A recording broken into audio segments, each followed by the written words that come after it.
নাকি ভিনটেজ, কোনটা বেছে? এমন প্রশ্ন ফার্নিচার কেনার আগে সকলের মাথায় চলে আসে। কোনো ইনফ্লুয়েন্সারের প্রভাবে নয়, কোনো একপেশি প্রমোশনের প্রভাবে নয়, নিজের রুচির উপর ভিত্তি করে, আপনার অনুভূতি, ভালো লাগা, ভালোবাসার উপর ভিত্তি করে আপনার পছন্দটা হওয়া উচিত।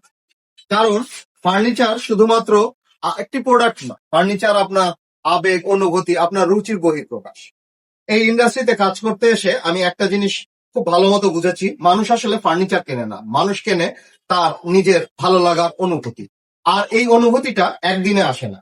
আমরা যদি প্রাচীন গুহাগুলো দেখি, গুহার মধ্যে যে চিত্রকর্ম, গুহাবাসীর যে ভাস্কর্য, পাথরের উপরে ভাস্কর্য, রাজপ্রাসাদ, আপনি যেটাই বলেন, সেখানে সমস্ত কারুকার্য, চিত্রকর্ম ফুটে উঠেছে। সেটা কিন্তু আমাদের আসল প্রবৃত্তি। মানুষ কেন মিউজিয়ামে ছুটে যায়, মানুষ কেন ভাস্কর্য দেখার জন্য দূরে দূরে হেরিটেজ স্পট গুলোতে যায়?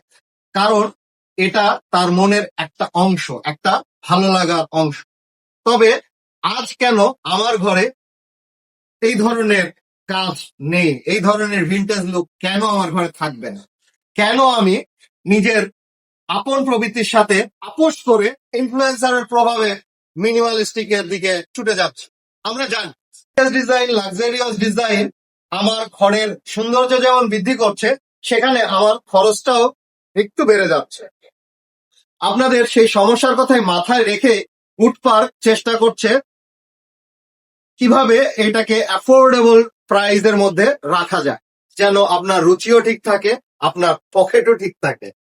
উডপার্কে আপনি আপনার চাহিদাটা আপনার বাজেটের মধ্যেই রাখতে পারবেন। সাথে থাকুন, পাশে আছি। Wood Park, the art of living. Wood Park, the art of living.